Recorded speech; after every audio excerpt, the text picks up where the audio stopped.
கொஞ்சம் கூட குற்ற உணர்வும் கூச்சமும் இல்லாம தமிழக வெற்றி கழகத்தினுடைய தலைவர்கள் ஓடி ஒளிஞ்சிட்டு இருக்கிறாங்க. இது பேர் ஆபத்து. தப்புன்னு சொல்றதுக்கான அறிவியல் அரசியல் இந்த பிள்ளைங்களுக்கு தெரியலன்றது. தமிழ்நாட்டு அரசியலையே கேள்விக்குள்ளாகக்கூடிய ஒரு சூழல் உருவாக்கி வச்சிருக்காரு விஜய். இவ்வளவு பெரிய 41 பேருடைய மரணம் நிகழ்ந்திருக்கு. இவ்வளவுன்னு கூட உங்க மேல தப்பே இல்லைன்னு சொல்றீங்களே. அன்னைக்கு நீங்க டைமுக்கு போயிருந்தா இந்த சாவே இல்லையேங்க. கொஞ்சம் கூட்டம் கம்மியா இருக்கு, இருந்துட்டு போட்டுமே. கூட்டமா ஓட்ட தீர்மானிக்கும்.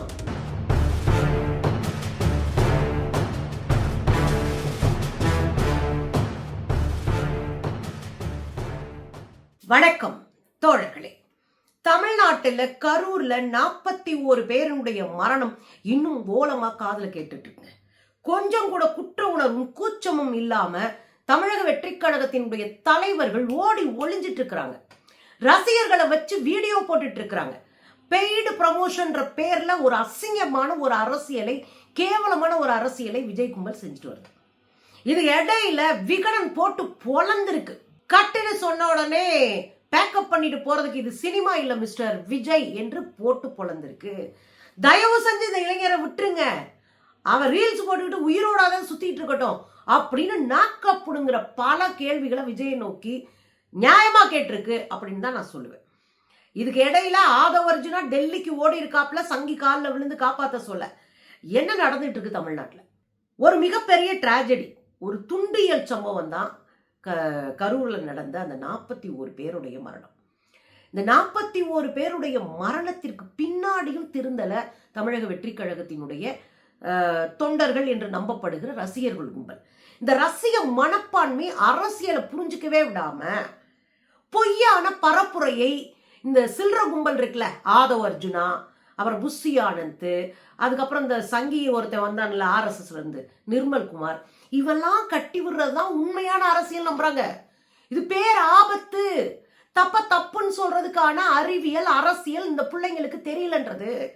தமிழ்நாட்டு அரசியலையே கேள்விக்குள்ளாகக்கூடிய ஒரு சூழல் உருவாக்கி வச்சிருக்காரு விஜய். ரொம்ப மனசு வருத்தமா இருக்குங்க. சரிங்க, ஒரு பிரச்சனை வந்துருச்சு, ஒரு தலைவன் நின்று காப்பாற்ற வேணாம் மக்களை? பின்னங்கால் படரளிக்க வீட்டுல ஓடி போய் படுத்துக்கிட்டு 76 மணி நேரம் கழிச்சு வெளியே வந்து ஒரு வீடியோ போடுற வெக்கமா இல்ல? ரொம்ப கூச்சப்படணுங்க அந்த கும்பல்லாம். குற்ற உணர்வே இல்லாம இருக்கிற விஜய் எல்லாம் அரசியலுக்கு அப்பா மோசமான அமாவாசை, அமைதிப்படை அமாவாசை எல்லாம் பிச்சை எடுக்கிற ஒரு அமாவாசையா விஜய் வளர்றாரு. இது அவருடைய அரசியலுக்கே நல்லது கிடையாது. இதுக்கு இடையில பாருங்க, 2ஆம் கட்ட தலைவர்கள் என்ன பண்ணிட்டு இருக்கீங்க? அது இன்னமும் 30-40 பேருக்கு மேல மருத்துவமனையில இருக்கிறாங்க, உயிரை காப்பாற்ற போராடிட்டு இருக்காங்க டாக்டர்ஸ். இப்பயாவது போய் பாப்பானுங்கன்னு பார்த்தா தங்களை ஜாமீன்ல எடுத்துக்கிறதுக்கான வேலைகளை பார்க்கறான். சுவிட்ச் ஆஃப் பண்ணிட்டு புஷி ஆனந்த் ஏற்காட்டுல போய் படுத்துக்கிட்டார். ஆதவ அர்ஜுனா டெல்லி ஓடி போயிட்டான். நிர்மல் குமார் சுவிட்ச் ஆஃப் பண்ணிட்டு எங்கேயோ சங்கி பயிலுக கூடாரத்துல போய் கும்மி அடிச்சிட்டு இருப்பார். அப்போ தலைவன் வீட்டுல போய் படுத்துக்கிறாரு. இந்த 2ஆம் கட்ட தலைவர்கள்லாம் கெரிச்சு அங்கங்க ஓடி போய் ஒளிஞ்சுக்கிட்டாங்க. அரசியல் என்னங்க? 1000 இக்கட்டு வரும், 1000 பிரச்சனை வரும், 1000 சுத்தி இருக்கிறவங்களை எதிர்கொள்ள வேண்டி வரும். ஆனால் தன் தொண்டனுக்காக, தன்னை நம்பி வந்தவங்களுக்காக, தன்னை நேசிக்கிறவங்களுக்காக களத்துல நிக்கிறதுக்கு பேர் தானங்க அரசியல். ஒரு வழக்கு போட்டா தெரிச்சு ஓடுவீங்கன்னா உங்களுக்கு என்ன அரசியல் அறிவு இருக்கு? எந்த பின்னணி இல்லாத எங்க மேல அவ்வளவு வழக்கு இருக்குங்க. நீட்டு வழக்கு, அந்த வழக்கு, இந்த வழக்குன்னு 1000 வழக்கு வச்சுட்டு தான் நாங்களும் உட்காந்துருக்கோம். சுவிட்ச் ஆஃப் பண்ணிட்டு ஓடுறோமா? அப்ப இவங்க அரசியலை நம்பி நம்ம வீட்டு குழந்தைங்க ஒண்ணு இல்லாம போயிட்டாங்களே, அந்த வருத்தம் நமக்கு இருக்கே.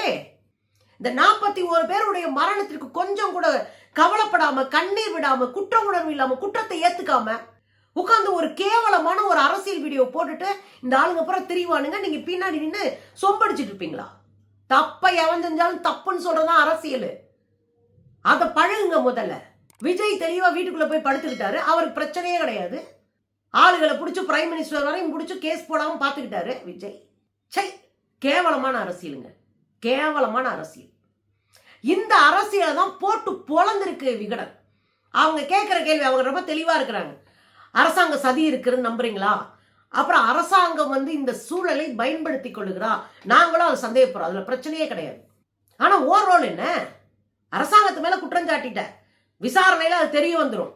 அது உண்மையாகவும் இருக்கலாம், இல்லாமல் போகலாம், விசாரணையில தெரிஞ்சிடும்.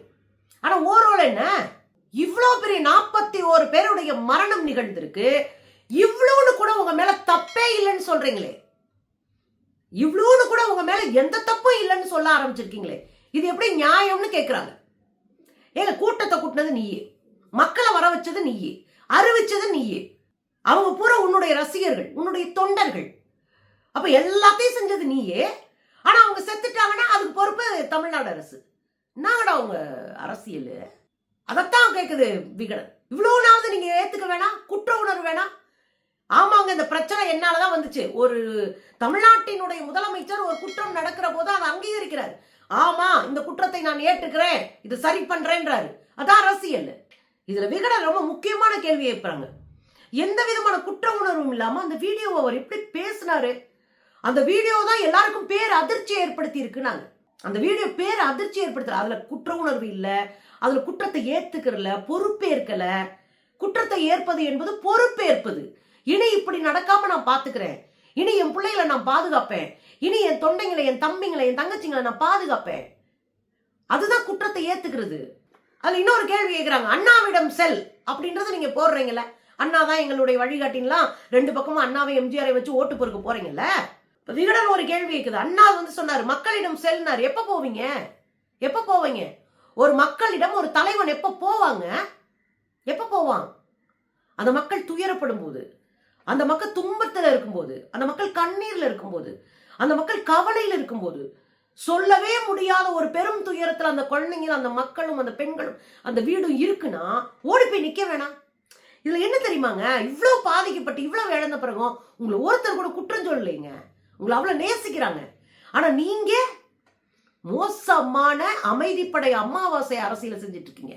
விகடன் ஒரு கேள்வி கேக்குதுங்க.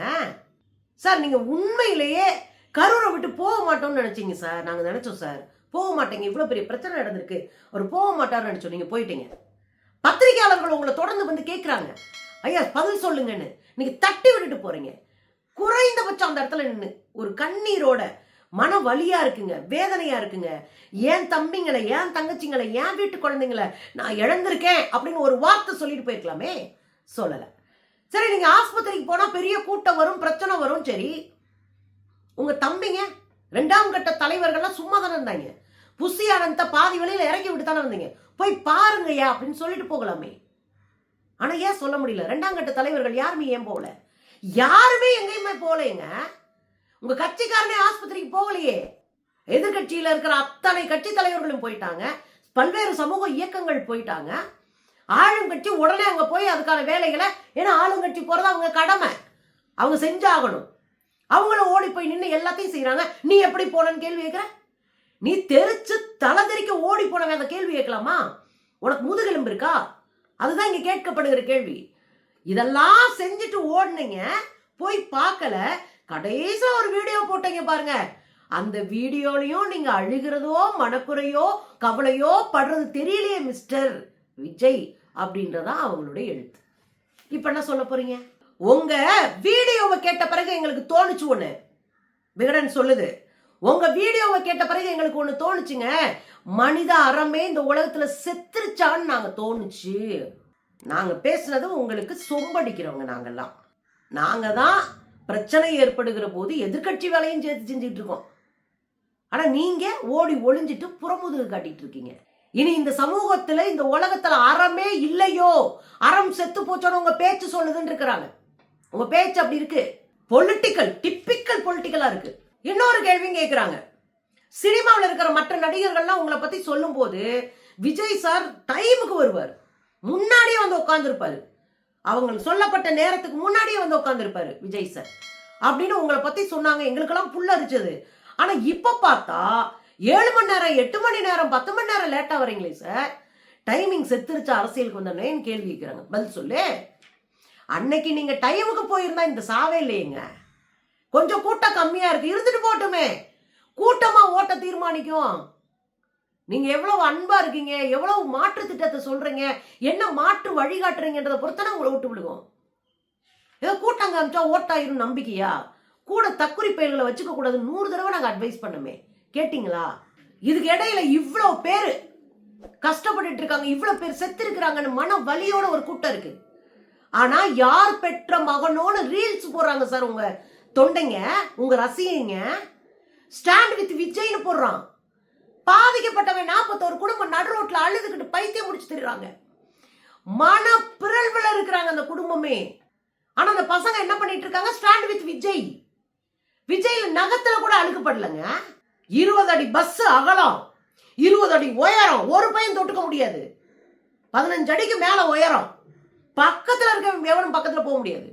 உங்களை பாதுகாப்பா இவ்வளோ ஏற்பாடு செய்ய தெரிஞ்ச உங்களுக்கு, உங்களை நம்பி வந்தவனுக்கு ஒரு சின்ன பாதுகாப்பு, ஒரு சின்ன ஏற்பாடு, கொஞ்சோண்டு தண்ணி, ஒரு மூத்தரம் போறதுக்கு ஒரு சின்ன டாய்லெட்டு. என்ன அண்ணே புடுங்கின அண்ணே? விகடன் சொல்லுது, யார் பெற்ற மகனோன்னு ரீல்ஸ் போடுறத பார்க்கும்போது அவங்க இன்னும் பக்குவப்படலன்னு தெரியுது. ஆனா உங்க வீடியோவை பார்த்த பிறகு தலைவனே பக்குவப்படலடா, தலைவனே பக்குவப்படல அப்படின்றது தெரியுது சார் அப்படின்னு எழுதுறாங்க. இதான உண்மை. நீங்க பக்குவப்பட்ட தலைவரா இருந்தா இவ்வளவு கேலி கூத்து நடந்திருக்குமா? 41 பேர் செத்த பிறகு தமிழ்நாட்டுக்குள்ள இவ்வளவு கேலி கூத்து நடந்திருக்குமா?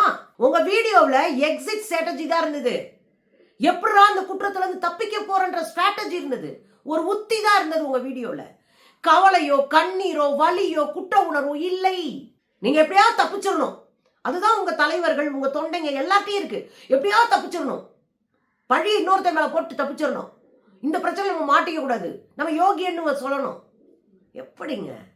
எப்படி இது நியாயம்? இன்னொரு அடிங்க, முகர அடி அடிச்சிருக்கு. நீங்க பஸ் மெதுவா போகுதுன்னு லைட்டை ஆஃப் பண்றீங்க, லைட்டை போடுறீங்க, லைட்டை ஆஃப் பண்றீங்க, போடுறீங்க.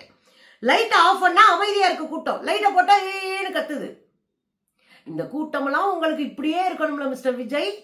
இதுதாங்க கவ்வ கொடுத்துட்டு அடிக்கிற ஷாட்டு. இந்த கூட்டத்தை மழுமட்டைகளாக, அறிவற்றவர்களாக, அரசியலற்றவர்களாக, தற்குறிகளாக வைத்திருப்பதா விஜய்க்கு தேவை. விஜய் இவங்களை அரசியல் படுத்துறதா இருந்தா நிதானமா நேர்மையா இவங்களை கொஞ்சம் கொஞ்சமா திரட்டி அவங்களை அரசியல் படுத்தி அரசியல் பேச வச்சு அரசியல் கருத்துக்களை சொல்லி இப்படிதான் நம்ம எதிர்கொள்ளணும்னு சொல்லியிருப்பீங்களே. உங்களுக்கு நீங்க லைட்டை போட்டா கத்துறதுக்கு ஒரு கூட்டமும், லைட் ஆஃப்னா அமைதியா இருக்கிறதுக்கு ஒரு கூட்டமும் தற்குறிகளாக தேவைப்படுகிறார்கள். அதனால நீங்க அவங்களை வச்சுட்டு அரசியல் பண்ணணும். இப்படியே இருந்தாதான் நம்ம அரசியல் ஓடுன்னு நம்புறீங்க. தமிழ்நாடு எப்படி அரசியல நாசமா கூட போட்டோம். இளைஞர்கள் அரசியலை வென்றெடுக்கிறதுக்கு பதிலா நீங்க லைட் ஆன் பண்ணி லைட் ஆஃப் பண்ணிட்டு உட்கார்ந்துருக்க போறீங்களா அப்படின்னு கேட்கிறாங்க. பதில் சொல்லுங்க. அதை மீறி தம்பிங்க உஷாராயிட்டாங்கன்னு வச்சுக்கோங்க, தங்கச்சிங்க உஷாராயிட்டாங்கன்னு வச்சுக்கோங்க, நம்பி நண்பா தோழா தோழி அப்படின்னு பேசி திரும்ப மட்டையை கட்டுறது. என்ன மிஸ்டர் விஜய், இது நியாயமா? இன்னொரு முக்கியமான கேள்வியை வைக்கிறாங்க. அந்த இடம் நெருக்கடி, அந்த இடம் நெருக்கடி ஏற்படும், அந்த இடம் பிரச்சனைக்குரிய இடம்னு உங்களுக்கு தெரியுதுல, நீங்க இப்ப சொல்றீங்கல்ல, அந்த நெருக்கடியான இடத்துல எதுக்கு பேச ஒத்துக்கிட்டீங்கன்னு கேக்குறாங்க. இந்த கேள்வியை பத்திரிகைகள் கேட்கணும். நெருக்கடியான இடங்க, எனக்கு இந்த இடம் தான் கொடுத்தாங்கன்னா அந்த இடத்துல எவ்வளவு பாப்புலேஷன் கூட்ட முடியும்ன்றதானே நீங்க யோசிச்சிருக்கணும். ஆனா எந்த இடம் கொடுத்தாலும் நான் 20,000 பேருக்கு மேல கூட்டி மேல இருந்து ஒரு ஷாட் எடுத்தாங்கன்னா அப்படி மக்கள் வெள்ளத்துல நான் இருக்கிற மாதிரி என்ன எக்ஸ்போஸ் பண்ணிட்டே இருப்பேன். என்னங்க இது? என்ன அதாங்க கேக்குறாங்க. நெருக்கடின்னு தெரிஞ்ச பிறகு எதுக்கே அங்க ஓகே சொன்ன? நெருக்கடின்னு தெரிஞ்ச பிறகு எதுக்கு அங்க போய் கூட்டம் போட்ட? போலீஸ்காரங்க தடுத்து நிறுத்தின பிறகும் ஏன் மக்களுக்குள்ள அந்த பெரிய வீடவே நகர்த்திட்டு போற மாதிரி அந்த பஸ் கொண்டு போய் நிறுத்தின? அப்ப மக்களை குறித்து ரசிகர்கள் குறித்து உங்களுக்கு அக்கறை இல்லை தானே? கட்டுன்னு சொன்ன உடனே, கட் அப்படின்னு சொன்ன உடனே பேக்கப் பண்ணிட்டு போறதுக்கு இது சினிமா இல்ல மிஸ்டர் விஜய் அப்படின்னு கேட்டிருக்காங்க. பதில் சொல்லுங்க. அங்க இந்த பிரச்சனை ஓடிட்டு இருக்கு, டக்குன்னு பஸ் எடுத்துட்டு ஓடுனீங்களே, டக்குனு பிளைட் ஏறிட்டு வீட்டுக்கு ஓடி போய் படுத்துக்கிட்டீங்களே, 3 நாள் யார்கிட்டையும் பேசவே இல்லையே, இது ஒரு தலைமைக்கு அழகு. கட்டுன்னு சொன்னா பைய தூக்கிட்டு வீட்டுக்கு போறதுக்கு இது ஒன்னும் சினிமா ஷூட்டிங்ல மிஸ்டர் விஜய், இது அரசியல். நின்னு எதிர்கொண்டு அடிச்சு ஆட முடிஞ்சா இருங்க. அதானாங்க கேக்குற கேள்வி அதானே? அது ரொம்ப முக்கியமா. நான் அதிர்ச்சி அடைஞ்சதுதான் விகடனும் அதிர்ச்சி அடைஞ்சிருக்காங்க. நீங்க இவ்வளவு தந்திரமா அரசியலை அணுகுவீங்கன்னு நாங்க நினைக்கலன்னு. நம்மள இன்னசென்ட் நினைச்சிட்டு இருக்கோங்க விஜய. இது வரைக்கும் நான் விஜய் அண்ணான்ற தவிர ஒரு வார்த்தை நான் பேசல. விஜய்க்கு சப்போர்ட்டா நம்ம பேசியிருக்கோம், திருத்தணும்னு பேசியிருக்கோம். நீங்க கவனமா இருங்க, தெளிவா வந்து யங்ஸ்டர்ஸை வென்றடுங்கன்னு சொல்லி அவ்வளவு அட்வைஸ் பண்ணியிருக்கோம். நம்ம சொன்னதெல்லாம் அதை கேட்கவும் செஞ்சாரு, அது வேற விஷயம். ஆனா இவ்வளவு தந்திரமா இந்த வீடியோவை பார்த்த பிறகுதாங்க நாங்க அமைதிப்படை அமாவாசனை பேர் வச்ச விஜய்க்கு. அந்த வீடியோ அப்படிப்பட்ட வீடியோ குழந்தைங்களுக்கு தெரிய வாய்ப்பில்லை, ரசிகர்களுக்கு தெரிய வாய்ப்பில்லை. அந்த வீடியோ அவ்வளவு மோசமான வீடியோ, அவ்வளவு தந்திரமான வீடியோ. அதைத்தான் கேட்கிறாங்க. நீங்க அரசியல் எவ்வளவு தந்திரமா இருப்பீங்க நாங்க நினைச்சு கூட பாக்கலங்க. அப்படின்னு சொல்றாங்க. கடைசி ஒன்னே ஒண்ணு சொல்றேங்க, முடிஞ்சா உங்க பின்னாடி தெரியுற இந்த கூட்டத்தை அரசியல் படுத்துங்க, சரி பண்ணுங்க. இல்லாட்டினா தயவு செஞ்சு அவன் ஆள போறான் தமிழன்னு ஒரு ரீல்ஸ் போட்டுட்டு திரியட்டும், உசுரோடவாது விடுங்க அப்படின்னு பேசி முடிச்சிருக்காங்க. இது எவ்வளவு பெரிய அசிங்கம் ஒரு தலைவனுக்கு. ஒரு பத்திரிகை நேரடியா இப்படி ஒரு கேள்வி. எல்லாரும் உங்களுக்கு சப்போர்ட் பண்ணாங்க, எல்லாரும் உங்களுக்கு சப்போர்ட் பண்ணாங்க, பத்திரிகைக்காரர்கள் முழுக்க உங்களுக்கு சப்போர்ட் பண்ணாங்க. ஒரு மாற்றம் வந்துடும் நம்பிக்கையில அத்தனை பத்திரிகைகளும் உங்களோட நின்னாங்க. விகடன் உங்களோட நின்னுச்சு. நீங்க புஸ்தகம் எழுதுங்க, அது எழுதுங்க, எல்லாத்துக்கும் உங்களோட நின்னுச்சு. பல பத்திரிகையாளர்கள் உங்களோட தான் நின்னாங்க. எல்லாரையும் தூக்கி எரிஞ்சிட்டீங்களே, எல்லாரையும் ஓட விட்டீங்களே. ஐயோ அப்பா இவன் கூட இருக்க முடியாதுப்பா, இது அமைப்பட அமாவாசை அப்படின்னு தெரிஞ்சு ஓட்டாங்களே. அப்போ விஜயனுடைய அரசியல் தந்திரம் நிறைந்தது, அறிவற்ற அரசியல். தங்களை நம்பி வருகிறவர்களை கொஞ்சம் கூட மதிக்காத, கொஞ்சம் கூட குற்ற உணர்வு இல்லாத மோசமான அமைதிப்படை அமாவாசை அரசியல். இது ஒருபோதும் தமிழகத்திற்கு நேர்மையான அரசியல் கிடையாது. தமிழக இளைஞர்களுக்கு ஆபத்தான அரசியல். இதை ஒருபோதும் நம்ம ஒத்துக்க முடியாது.